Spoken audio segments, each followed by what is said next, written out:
आज की इस गहन चर्चा की शुरुआत एक ऐसे सवाल से करते हैं जो शायद हम सभी को कभी न कभी सोचने पर मजबूर कर देता है। मतलब आखिर क्या वजह है कि कुछ लोग लगातार अपने काम में सफल होते हैं? देखिए, अहम सफलता ही नहीं, वे हमेशा एक अलग ही ऊर्जा से भरे नजर आते हैं। हाँ, और वो भी बिना थके। वे सालों तक बेहतरीन प्रदर्शन करते हैं, जबकि दूसरी तरफ एक बहुत बड़ा वर्ग ऐसे लोगों का है जो दिन रात एक कर देते हैं। कड़ी मेहनत में कोई कसर नहीं छोड़ते, लेकिन फिर भी वे सिर्फ संघर्ष कर रहे होते हैं। बिल्कुल। या फिर एक मुकाम पर आकर पूरी तरह से बर्नआउट का शिकार हो जाते हैं। क्या ये सिर्फ किस्मत का खेल है? या कोई ऐसा जन्मजात टैलेंट है जो चंद लोगों को ही मिलता है। हाँ, और यही आज की हमारी इस चर्चा का मूल उद्देश्य है। और आज के इस गहरे विश्लेषण का स्रोत है architecting excellence, the 6 habits of high performance, जो कि ब्रेंडन बोर्चर्ड के बहुत ही विस्तृत शोध पर आधारित है। हमारा मिशन उन 6 आदतों को समझना है जो आम लोगों को असाधारण बना देती हैं। और यहाँ सबसे अच्छी बात यह है कि ये कोई जन्मजात आदतें नहीं हैं, कोई भी व्यक्ति इन्हें सीख सकता है। सही कहा। लेकिन इससे पहले कि हम उन आदतों की गहराई में उतरें, मुझे लगता है कि हमें हाई परफॉर्मेंस की असली परिभाषा समझनी होगी। बहुत जरूरी है, क्योंकि आमतौर पर हम इसे सिर्फ सफलता या बहुत सारा पैसा कमाने से जोड़ लेते हैं, जो कि पूरी तरह से सही नहीं है।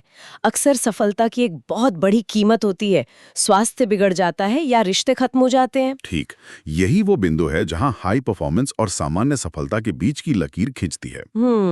शोध के अनुसार हाई परफॉर्मेंस का मतलब सिर्फ एक बार शिखर पर पहुंचना नहीं है। तो फिर इसका वास्तविक अर्थ क्या है? इसका अर्थ है लंबे समय तक सामान्य मानकों से बहुत आगे निकलना, लेकिन अपनी भलाई और सकारात्मक रिश्तों को बनाए रखते हुए।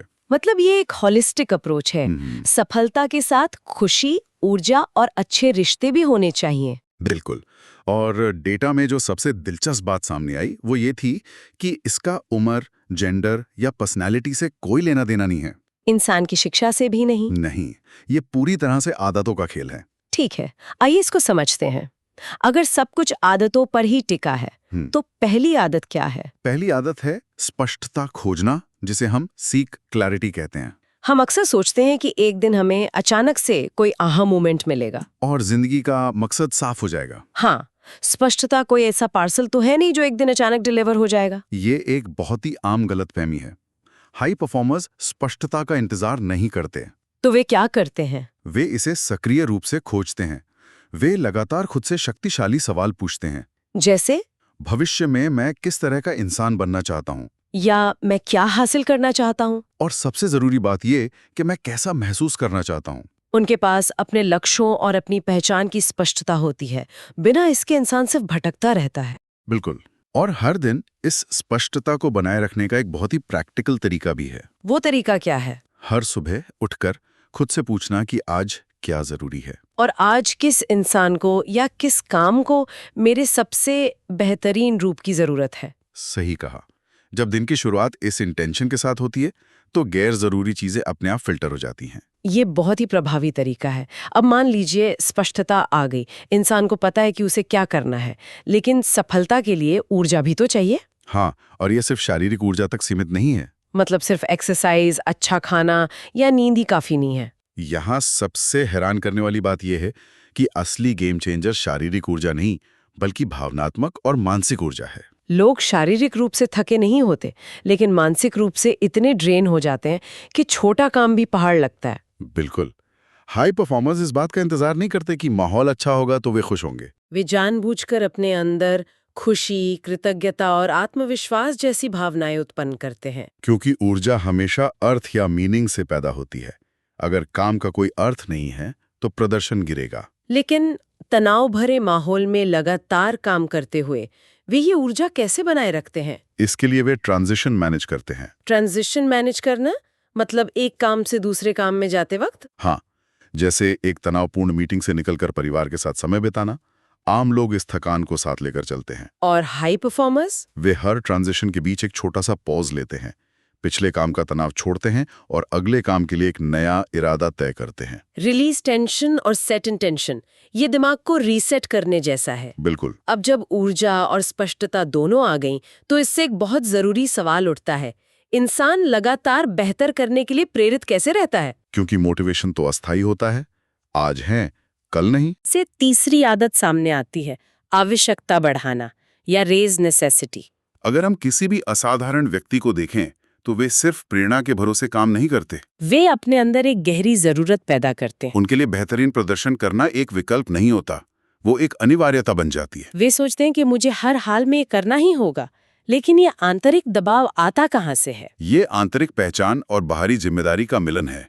वे मानते हैं कि उनका काम उनकी पहचान है और वे इसे दूसरों के प्रति जिम्मेदारी से जोड़ते हैं। परिवार, टीम या क्लाइंट्स उन पर निर्भर है। और खुद उनका अपना भविष्य भी। जब प्रदर्शन जरूरत बन जाता है तो बहाने गायब हो जाते हैं। तब इंसान ये नहीं कहता कि आज मेरा मूड नहीं है। एकदम सही। अब जब जिम्मेदारी का एहसास है और ऊर्जा चरम पर है तो लोग अक्सर एक जाल में फंस जाते हैं, हर समय व्यस्त रहने का जाल। ये आज के कॉर्पोरेट वर्ल्ड का बहुत बड़ा धोखा है। हम व्यस्त होने को उत्पादक होने से कंफ्यूज कर देते हैं। यही हमारी चौथी आदत है, उत्पादकता बढ़ाना। हाई परफॉर्मर्स ज्यादा काम नहीं करते हैं, बल्कि वे सही काम करते हैं। वे हाई इम्पैक्ट यानी अधिक प्रभाव वाले कामों पर फोकस करते हैं। उनका ध्यान इस बात पर नहीं होता कि टू डू लिस्ट में कितने टिक मार्क लगे। राइट, बल्कि इस बात पर होता है कि आज कोई ऐसा काम किया या नहीं जिससे वास्तव में कुछ ठोस नतीजा मिले। तो वे मल्टीटास्किंग के भ्रम से दूर रहते हैं। कम वैल्यू वाले कामों से बचना उनकी खासियत है। बिल्कुल। उत्पादकता का सबसे बेहतरीन तरीका यह है कि हर दिन खुद से पूछा जाए कि आज के 3 सबसे महत्वपूर्ण काम कौन से हैं, और बिना ध्यान भटकाए सबसे पहले उन्हीं को पूरा किया जाए। उत्पादकता समय के बारे में नहीं बल्कि इरादे के बारे में है। तो इस सब का आखिर मतलब क्या है? मान लीजिए कोई बहुत फोकस के साथ काम कर रहा है, लेकिन सफलता अकेले तो हासिल नहीं की जा सकती। बिल्कुल नहीं।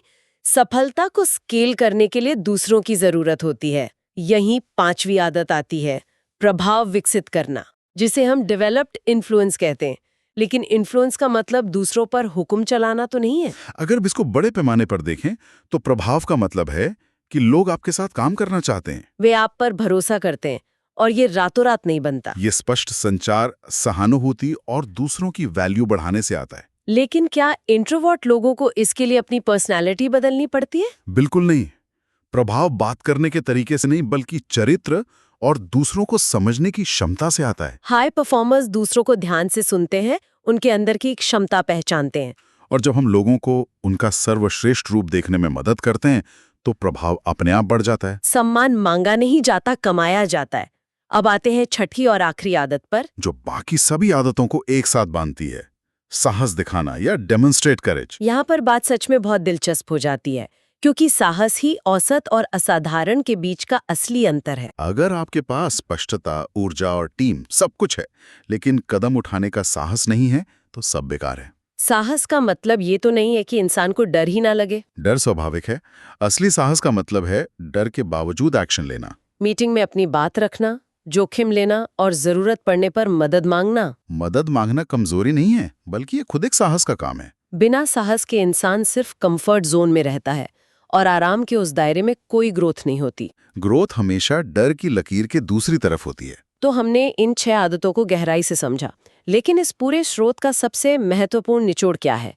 इन्हें आज ही कैसे लागू किया जाए? बहुत ही व्यवहारिक कदम है, जैसे टॉप 3 लक्ष्य लिखना, अपनी नींद और व्यायाम पर ध्यान देना, ध्यान भटकाने वाली चीजों को हटाना और अर्थपूर्ण काम पर फोकस करना, अपनी बात स्पष्टता से रखना और हर हफ्ते कम से कम एक ऐसा काम करना जिससे डर लगता हो। छोटी आदतें, बहुत बड़ा असर। ये सब इसलिए मायने रखता है क्योंकि हाई परफॉर्मेंस कोई एक दिन की घटना नहीं है। ये एक लाइफस्टाइल है। कोई भी व्यक्ति इन आदतों को अपनाकर अपने काम और रिश्तों में संतुलन बना सकता है। इस पूरी चर्चा को देखते हुए मेरे मन में एक नया विचार आ रहा है, जो स्रोत सामग्री में तो नहीं था, लेकिन इसी से जुड़ा है। वो क्या है? अगर ये सभी 6 आदतें सीखी जा सकती हैं और आने वाले समय में दुनिया का हर व्यक्ति इन्हें अपनाकर हाई परफॉर्मर बन जाता है, तो क्या भविष्य में सामान्य मानकों की परिभाषा ही पूरी तरह बदल जाएगी? बिल्कुल। अगर हर कोई असाधारण हो गया, तो क्या उस नई दुनिया में खुद को साबित करने के लिए हमें सफलता की कुछ बिल्कुल नई आदतों का आविष्कार करना पड़ेगा? ये सच में एक ऐसा सवाल है जो चर्चा खत्म होने के बाद भी गहराई से सोचने पर मजबूर कर देता है। क्या उत्कृष्टता की कोई सीमा है या ये हमेशा आगे बढ़ती रहती है? इसी विचारोत्तेजक सवाल के साथ हम आज के इस गहरे विश्लेषण को यहीं विराम देते हैं। सुनते रहिए और आगे बढ़ते रहिए।